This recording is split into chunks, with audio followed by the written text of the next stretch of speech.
آج کی اس نشست میں ہم بات کریں گے غزوہ تبوک کے متعلق۔ بسم اللہ الرحمن الرحیم، اللہم صلی علی محمد وعلی آل محمد وعترتہ بعدد کل معلوم لک۔ السلام علیکم ناظرین، سیرت النبی صلی اللہ علیہ وآلہ وسلم کی نشست نمبر 107 میں خوش آمدید۔ سامعین، غزوہ فتح مکہ جس کا ذکر آپ ہماری گزشتہ نشستوں میں سن چکے ہیں، حق و باطل کے درمیان ایک فیصلہ کن معرکہ تھا۔ اس معرکے کے بعد اہل عرب کے نزدیک رسول اللہ صلی اللہ علیہ وسلم کی رسالت میں کوئی شک باقی نہیں رہ گیا تھا۔ اس لیے حالات کی رفتار یکسر بدل گئی اور لوگ اللہ کے دین میں فوج در فوج داخل ہو گئے۔ ان کا کچھ اندازہ ان تفصیلات سے لگ سکے گا جنہیں ہم آنے والے دنوں میں آپ کے سامنے رکھیں گے، اور کچھ اندازہ اس تعداد سے بھی لگایا جا سکتا ہے جو حجۃ الوداع میں حاضر ہوئی تھی۔ بہرحال اب اندرونی مشکلات کا تقریباً خاتمہ ہو چکا تھا اور مسلمان شریعت الہی کی تعلیم عام کرنے اور اسلام کی دعوت پھیلانے کے لیے یکسو تھے۔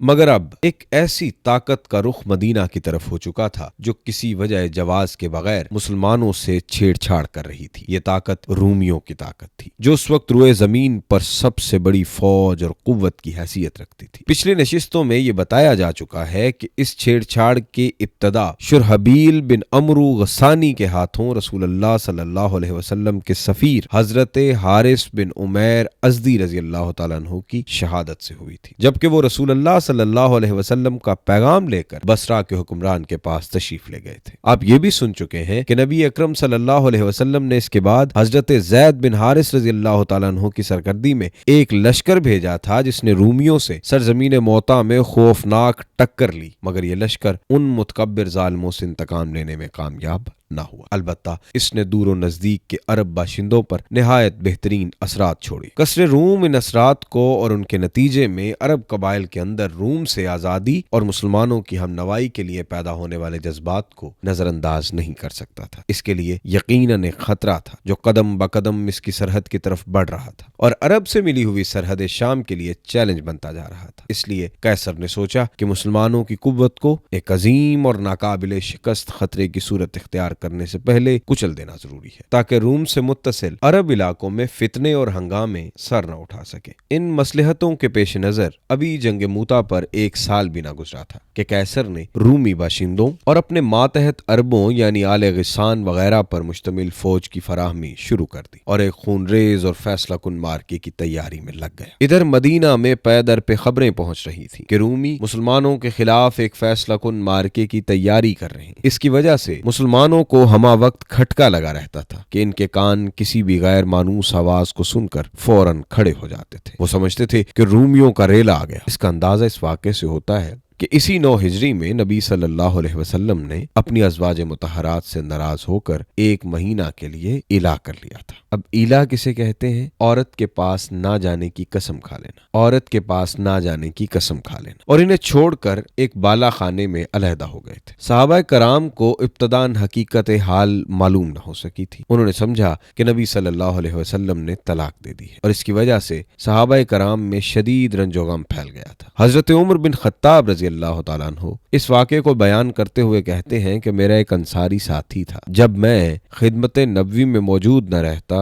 تو وہ میرے پاس خبر لاتا، جب وہ موجود نہ ہوتا تو میں اس کے پاس خبر لے جاتا۔ یہ دونوں ہی اوالی میں مدینہ میں رہتے تھے، ایک دوسرے کے پڑوسی تھے اور باری باری خدمت نبوی میں حاضر ہوتے تھے۔ اس زمانے میں ہمیں شاہ غسان کا خطرہ لگا ہوا تھا۔ ہمیں بتایا گیا تھا کہ وہ ہم پر یورش کرنا چاہتا ہے اور اس کے ڈر سے ہمارے سینے بھرے ہوئے تھے۔ ایک روز اچانک میرا انصاری ساتھی دروازہ پیٹنے لگا اور کہنے لگا، کھولو کھولو۔